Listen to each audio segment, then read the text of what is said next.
Imagine waking up tomorrow and discovering that a word you've used your entire life means the exact opposite of what you thought. Not just any word, but one of the most important words in human history. A word that shaped how billions of people understand themselves, their bodies, their purpose, and their relationship with the divine. What if I told you that this isn't just imagination? What if I told you that for over 2,000 years, one mistranslated word has fundamentally altered Western civilization's entire understanding of human nature? And what if I told you that once you discover what this word actually means, it will change how you see yourself forever? You're about to go on a journey that starts in an ancient desert and ends with you looking in the mirror differently. But fair warning, this isn't just academic curiosity we're dealing with here. This is the kind of discovery that makes you want to text your friends at midnight because your mind has just been blown. So buckle up, because we're about to solve a mystery that's been hiding in plain sight for millennia. Let me take you back to a moment that happens every single day around the world. Picture this. The sun is setting in Jerusalem, or rising in New York, or somewhere in between. It's noon in Tokyo. And in all these places, Jewish people are doing something their ancestors have done for over 3,000 years. They're reciting words that have been called the heart of Jewish faith. Words so central that they're often the first Hebrew phrase children learn and the last words whispered on deathbeds. These words are called the Shema, and if you've spent any time around religious communities, you've probably heard them. Hear, O Israel, the Lord is our God, the Lord is one. And as for you, you shall love the Lord your God with all of your heart, with all of your soul, and with all of your strength. Now, you might be thinking, okay, I've heard this before. It's beautiful, it's ancient, it's meaningful. And you're right. But here's what's about to blow your mind. When millions of people recite these words, they think they understand what they're promising, but they don't. And the reason they don't understand comes down to one single word that's been catastrophically mistranslated for centuries. That word is soul. Now, before you roll your eyes and think, great, another semantic argument about ancient languages, let me stop you right there. This isn't some tiny detail that only matters to professors in dusty libraries. This is massive. This is the kind of discovery that changes everything about how you understand what it means to be human. Here's why this matters so much.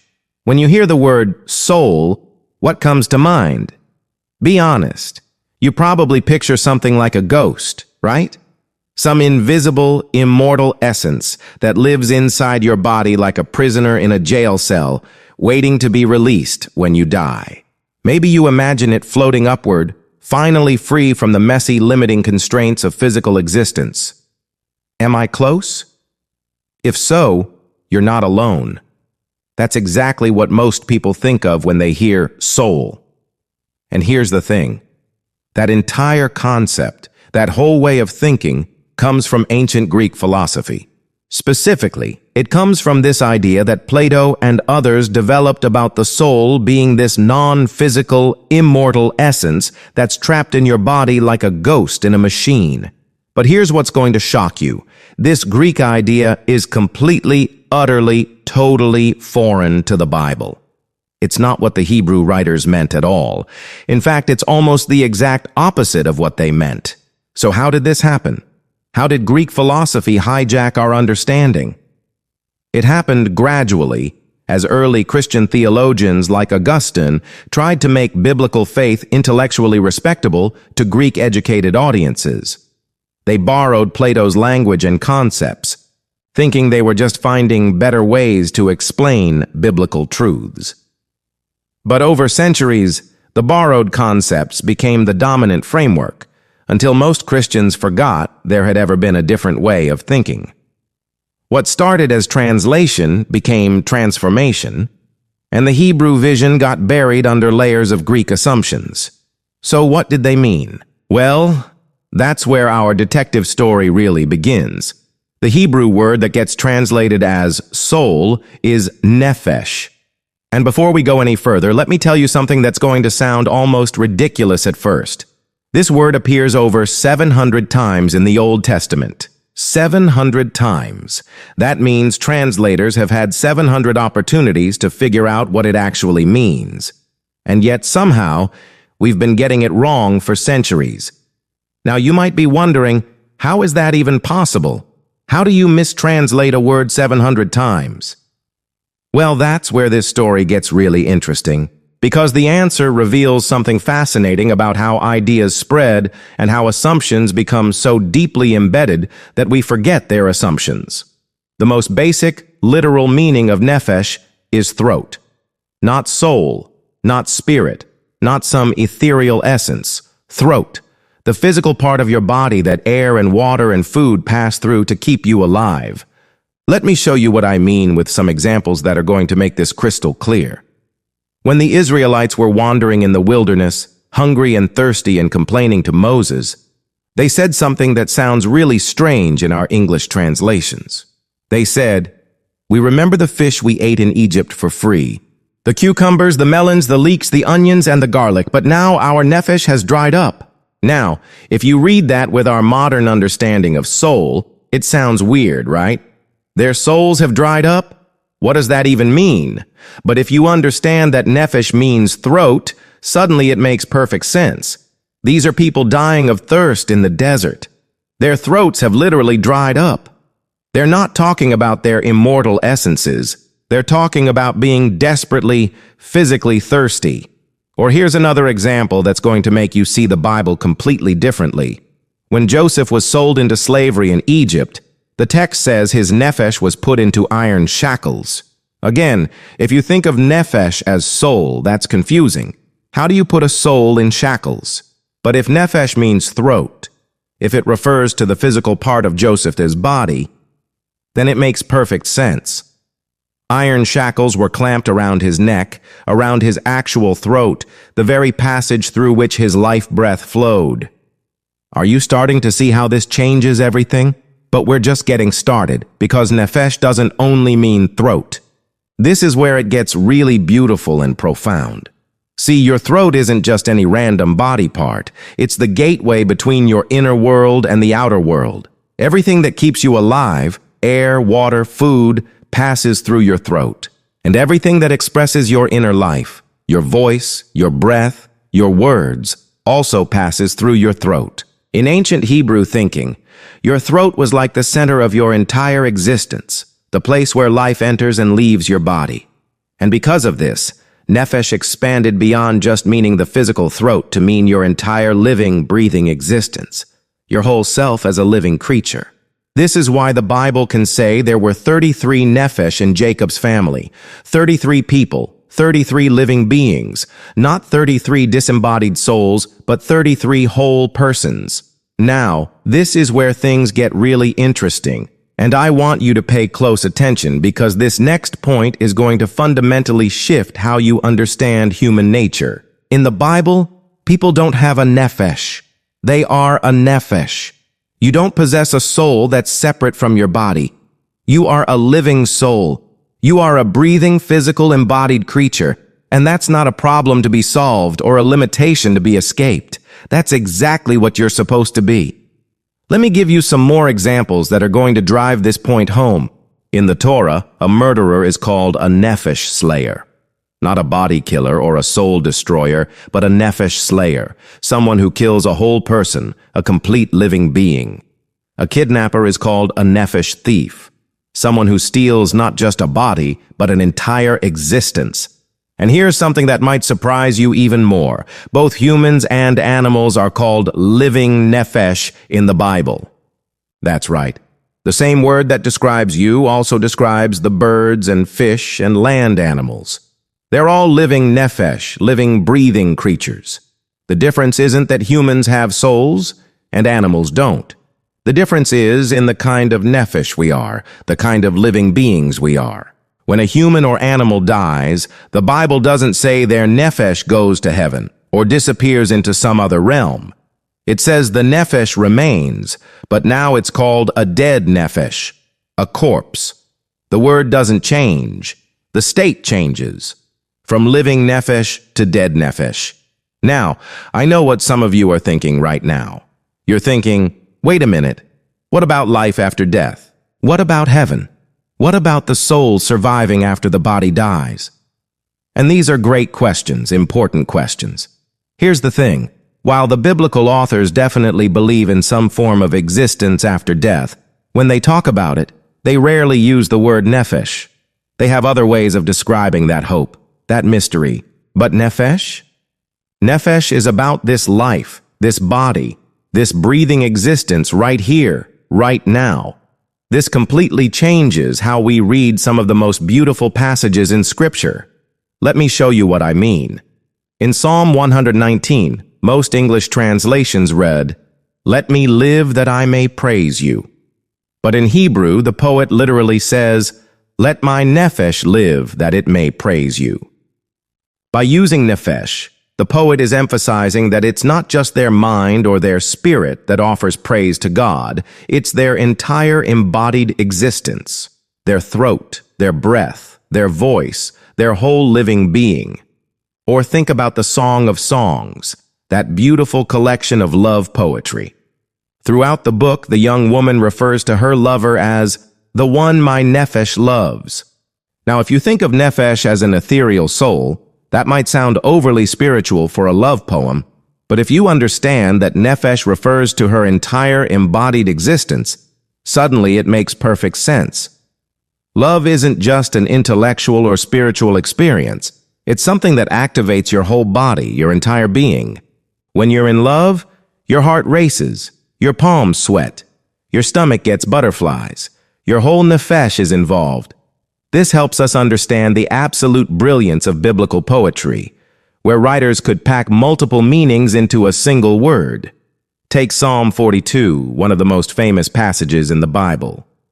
"As the deer pants for the water, so my nephesh pants after you.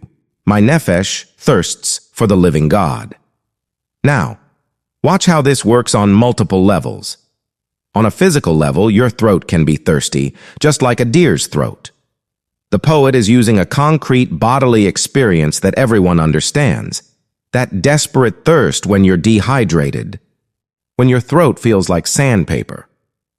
But then that physical reality becomes a metaphor for something deeper. How your whole being, your entire nephesh, can long to know and be known by your Creator. The poetry works because it's not separating physical from spiritual, it's showing how they're connected. How the physical experience of thirst can help us understand the spiritual experience of longing for God. And this brings us all the way back to where we started, back to those ancient words that millions of people recite every day. "You shall love the Lord your God with all of your heart, with all of your soul, and with all of your strength." But now you can hear it differently, can't you? To love God with all of your nephesh doesn't mean to love God with some invisible, immortal essence that's trapped in your body. It means to love God with your entire physical existence, your whole embodied life, your complete breathing being. It means offering your throat, your breath, your voice, your hands, your feet, your sweat, your tears, your laughter, all of it, in service of love. Now, let me pause here and address something that might be bothering you. You might be thinking, this is all very interesting from a historical perspective, but what does it actually matter? Why should I care about what some ancient Hebrew word means? And that's a fair question. But here's why this matters more than you might realize. For centuries, Western Christianity has been shaped by this Greek idea that the body is a prison for the soul, that the physical world is somehow less important or less spiritual than the invisible world. This has led to all kinds of problems. The idea that caring for your body is selfish or unspiritual, the notion that suffering is more holy than joy, the belief that the goal of faith is to escape this world rather than to engage it fully. But what if we've had it backwards all along? What if the Hebrew understanding is actually more accurate, more healthy, more life-giving? What if your body isn't a prison for your soul, but is actually your soul? What if taking care of your physical health isn't vanity, but worship? What if enjoying good food and beautiful sunsets and physical affection isn't distraction from the spiritual life, but part of the spiritual life? Let me get practical for a minute, because I think this has huge implications for how we live. If you are a nephesh, if you are an integrated, embodied being rather than a soul trapped in a body, then caring for your physical needs isn't selfish. It's necessary. Getting enough sleep, eating well, exercising, taking time to rest, these aren't distractions from loving God. They're part of loving God with your whole nephesh. If you are a nephesh, then your work matters, because it's an expression of your whole being. Whether you're teaching children or building houses or writing code or growing food, you're not just earning money to support your real spiritual life.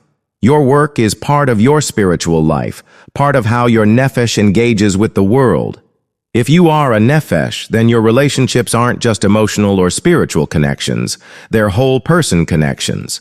When you hug someone, when you share a meal, when you laugh together or cry together, you're not just connecting soul to soul, you're connecting nephesh to nephesh, complete being to complete being. And here's something that might surprise you. If you are a nephesh, then your struggles with depression or anxiety or chronic pain aren't separate from your spiritual life. They're part of your spiritual life.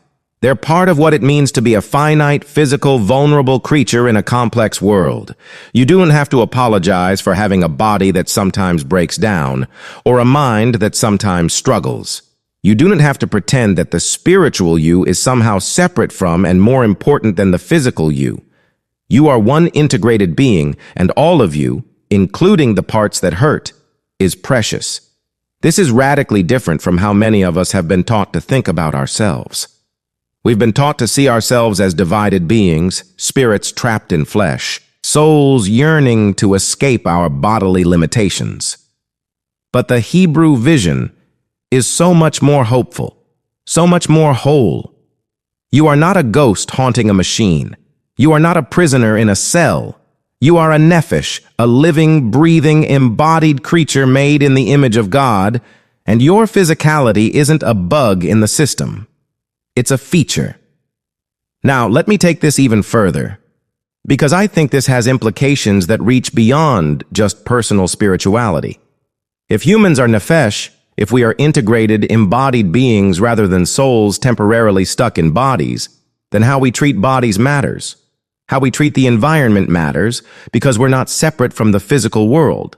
We're part of it. How we structure society matters because systems that harm people's bodies are harming their nephesh, their whole being. This Hebrew understanding has profound implications for everything from healthcare to criminal justice to economic policy. If people are nephesh, then policies that ignore physical needs in favor of supposedly more important spiritual needs are missing the point entirely. You can't separate caring for souls from caring for bodies because they're the same thing. This is why the biblical prophets were so concerned with justice for the poor, care for the sick, liberation for the oppressed. They understood that you can't love God while ignoring the physical needs of God's people, because those physical needs aren't separate from spiritual needs. They are spiritual needs. But let me bring this back to you personally, because ultimately, this isn't just about theology or politics. It's about how you see yourself when you look in the mirror. For thousands of years, religious traditions influenced by Greek philosophy have taught us to be suspicious of our bodies, to see them as obstacles to overcome rather than gifts to steward. We've been taught to apologize for having physical needs, to feel guilty about enjoying physical pleasures, to see our goal as escaping our embodied existence rather than embracing it. But what if you could let go of that suspicion? What if you could stop seeing your body as a problem to be solved and start seeing it as a miracle to be celebrated? What if you could stop dividing yourself into spiritual and physical categories and start experiencing yourself as the integrated, wonderful, complex nephesh that you are? This doesn't mean becoming materialistic or ignoring the transcendent dimensions of existence. The biblical vision is not that only physical things matter, it's that spiritual and physical aren't separate categories. You are a creature that exists at the intersection of heaven and earth, matter and meaning, temporal and eternal. You are a nephesh, a breathing bridge between the seen and unseen worlds. And this brings us to perhaps the most beautiful implication of all. If you are a nephesh, if your body and spirit are integrated rather than separate, then every moment of your life has spiritual significance. Every breath you take, every step you walk, every word you speak, every meal you eat, every person you touch, all of it is sacred because all of it involves your whole being. You don't have to wait until you die to experience the spiritual life. You don't have to escape your body to find God. You don't have to become less human to become more holy. The invitation is exactly the opposite. To become more fully human, more fully yourself, more fully the nephesh you were created to be. When you understand this, really understand it, everything changes. Prayer isn't just a mental activity. It involves your whole nephesh, your breath and voice and posture. Worship isn't just spiritual. It involves your heart rate and your tear ducts and your capacity for joy. Love isn't just emotional. It's a full-body experience that engages every part of who you are. And that commandment we started with, love the Lord your God with all your heart, with all your soul, and with all your strength, suddenly makes perfect sense. It's not asking you to divide yourself into compartments and love God with each part separately. It's asking you to love God with your whole integrated being, your complete nephesh, everything you are in service of everything God is. This is the revolution hiding in plain sight in ancient Hebrew. This is the discovery that changes everything. You are not a soul trapped in a body. You are not a spirit imprisoned in flesh. You are not a ghost haunting a machine. You are a nephesh. You are a living, breathing, embodied image of the divine. You are matter and meaning woven together in a way that makes the angels jealous. You are exactly what you were meant to be, not despite your physicality, but because of it. And when you love God with all your nephesh, you're not offering some separate spiritual part of yourself. You're offering your throat and your breath and your hands and your tears and your laughter and your dreams and your fears and your hopes, all of it. The whole beautiful, complex, integrated miracle of who you are. But here's the thing, and this is crucial. Loving God with your whole nephesh isn't just about your relationship with the divine.